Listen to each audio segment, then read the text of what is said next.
And here we are in Blackbeard. Just drew a new leader out here in the Indian Ocean. Start again, and we'll go up to player 1 getting an activity. Remember, we've got all the players on the board. Player 1's Kid, he's kicking around up here. He'd like to fight this merchant. It's a Dutch one with a strength of 4. He gets himself a little Dutch attack flag. And let's see what he's got. He's got 6, 9, 10, 11, 12. He has an 8 total. That's going to be his target number. Oh, he got hurt too.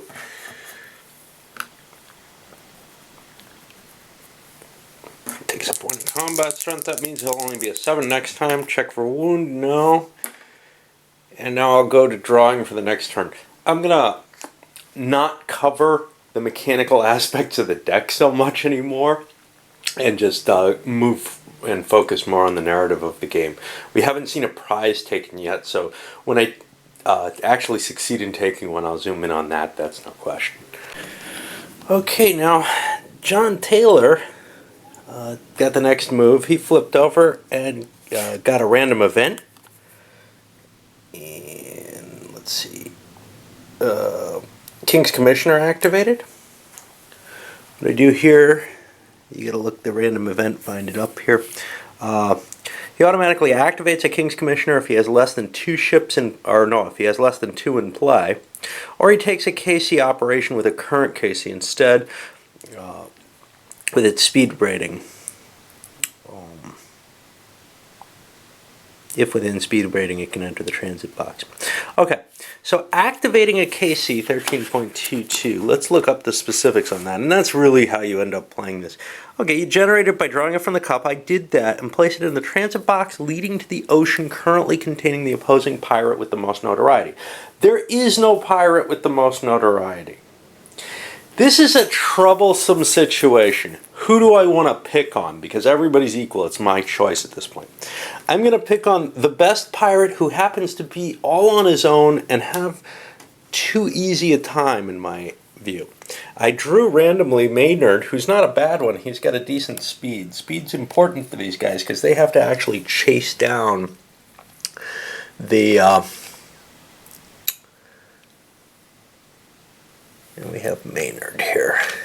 I'm never sure how to place the speed. I'm going to place it like this, just like the counters for the ships.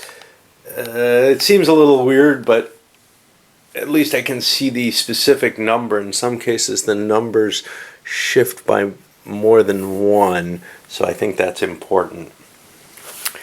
Alright, we'll see who the next player is going to be. Remove even merchants, so I'm going to pull merchants off, and then a random one shows up. I don't think there are any on the board, so all we get is a random merchant somewhere.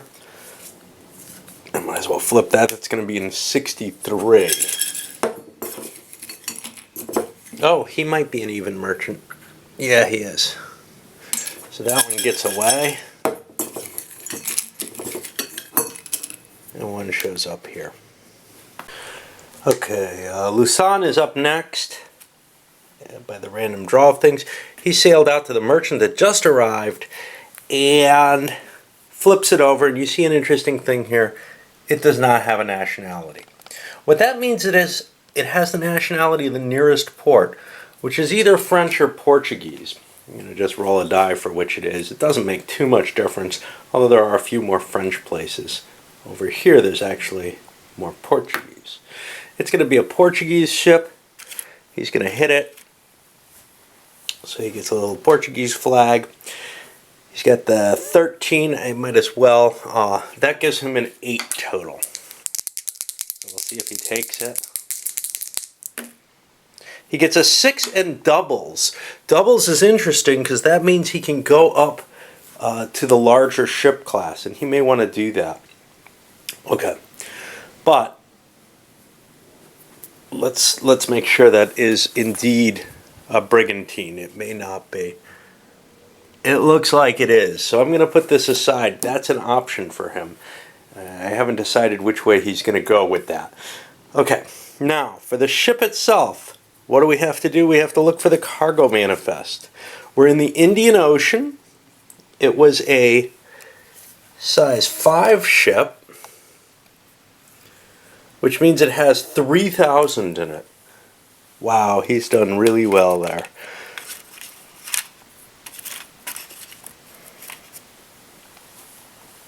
I think he may upgrade to the bigger ship. He's very good. Here's the problem. The bigger ship is slower. It's easier to catch for someone like Maynard. On the other hand, the bigger ship gives me a chance to take Maynard on because I'll have a 12 combat strength against Maynard's 14. And it gives me the opportunity to burn ports down a little easier. That's a lot of cash. May want to just sail somewhere and try to retire. You have to have a safe haven, though, to retire, and that's what makes it hard in this game. And yeah, I think I'm going to move on to this new ship, just because it is so cool. I also get a point of notoriety, because that's his cruelty. And that's going to take a long time to get to 100.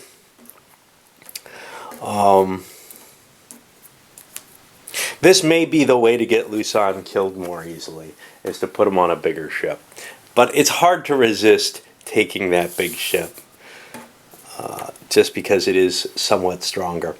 Alright, where are we now? We're curious whether or not we have a hostage. Let's see. How do you find if you have a hostage? It's a number here. Hostage is a 5. Okay, I've got to follow this. Hostage number, merchant defense. Merchant defense was a 5, so that's a 10. Ocean modifier is the Indian. That puts it down to a 9. I don't get a hostage, which is a pity. That would have been useful with this big ship. No injuries, nothing. Just trying to think if there's anything else. I don't think there is. So that goes back. And we had sort of a success.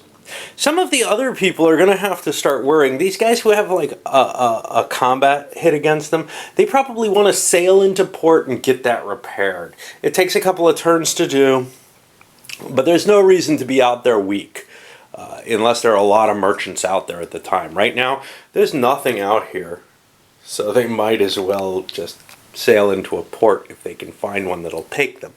Kid can go pretty much anywhere. That was a Dutch ship. Quelch is down here. There's plenty of Spanish ports, a pirate haven, all kind of stuff he can go into. So Quelch found the next turn, and he got a die roll of 1 added to 3 for his speed, gives him 4 movement. That's enough to go 1, 2, 3, 4. He's now at anchor there. His next activation, he can repair his ship a level, and then he can set sail again and have fun. Okay, well, we had something interesting next. John Taylor moved. He moved his full distance to the search. He went into the coastal area, and he found a warship. Uh-oh.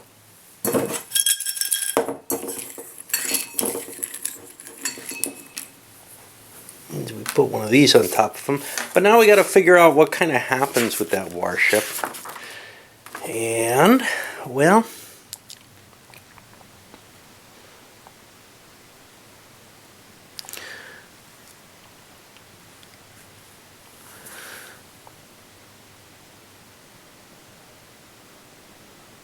okay, so it's going to be trying to intercept, and we have to take a look where the interception is here.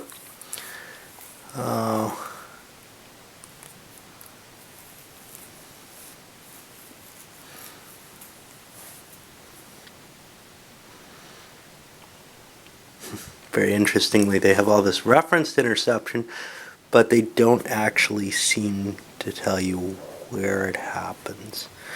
Somewhere I have an interception table, though. There we go. Pirate's speed modifier plus a die roll is greater than the warship. So we actually reveal the warship. Well, first of all, this is, I believe, a Portuguese ship with that P on it. And it's got a speed of 4. So my speed modifier is plus 3 on my ship and a die roll. I need to roll at least a 2 to get away from this. I do.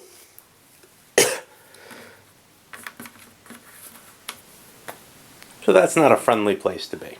Found where interception is, it's under the movement rules, which kind of makes sense. I mean, if you move through a warship, it does make an interception attempt, but here's the thing. It comes up in other things too. There's no reference back to the rule number, and it should kind of be a separate concept anyhow. But at the very least, they've got all these cute little numbers next to these rules, but they don't bother to reference them. Luckily, the interception table does, so if you really did need to look up the rule, you have it there. But damn, I mean, they just did not know how to design games over at Avalon Hill in this later period. They didn't know how to do the development on the rules. If you look at just the series, Geronimo, Merchants of Venus isn't very good for what it is in terms of the rule book even. It's not terrible though.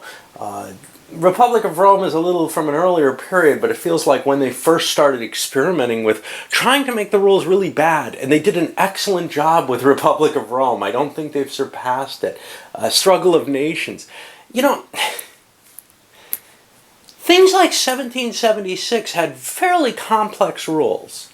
They were hard to wade through. They weren't well written terribly, but it wasn't as though someone was in there trying to deliberately make them as bad as possible. And you feel like they did that with this.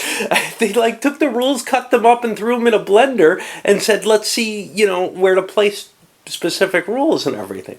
Really crazy stuff. And removing all references. This is very much in the Republic of Rome style. One little rule I often forget, I just drew another random event, is I have to reshuffle the deck every time I draw a random event. That's something that slips my mind quite often. So, you know, you get a little bit of skewing in terms of the game not being quite as random as it was if you don't do that, because, well, you know, not only are the random events that have already gone by out of the deck at that point, but also the turn order gets scrambled every time there's a random event. I'll do one of them and come back. It's one factor that having a spare deck in this game would be very useful. Just to have one shuffled and ready to go when you swap it in. I don't play it enough that it's worthwhile. Anyway, the event we got is scurvy. Scurvy is a terrible, terrible problem in this game. Illness strikes all active pirates and KCs in a transit box, plus any controlled by the drawing pirate at sea. That's pretty good. Well, what do we get? We get a scurvy here in the tranny box, whatever. Here in the transit box. And another one is going to show up for John Taylor. Now, I could put this up here on Maynard's sheet. Let's see if there's additional effects right away. Each ship affected suffers a point of combat damage and is marked with a scurvy marker.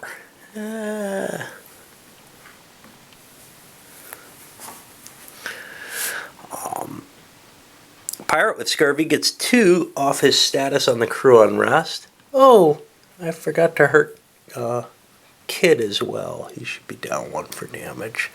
And now Taylor's down 2. You don't have to worry about unrest on the KCs. They weren't democratic enough. And each time the random event's drawn again, more scurvy is going to happen. I have to roll a sickness roll for the pirate. And he doesn't get a 1, so he's not ill. This actually doesn't go on him. It's important because once it goes on him, he counts as scurvied. Each time the event is drawn, it'll take another combat damage and 2 unrest, and the captain will take a problem. If he's already sick or wounded from this, he dies. Once you go to a port, however, everything is recovered with a recovery operation. Well, the sickness is recovered with a recovery operation. The ship takes refit operations to recover its combat rating. Let's see. I think, yeah, I think the ship loses its marker as soon as you go to go into a port, but they don't really say that. You know, you have to do repair operations to get the ship back up to full strength, though, once you lose the scurvy. Anyway, I guess we're going to load this one up, because good old John's going to have to find some place to sail to that's safe. Now, he's kind of at a risk here. He's sitting here with the warship on him. An event could cause that warship to just schwack him right now. Alright.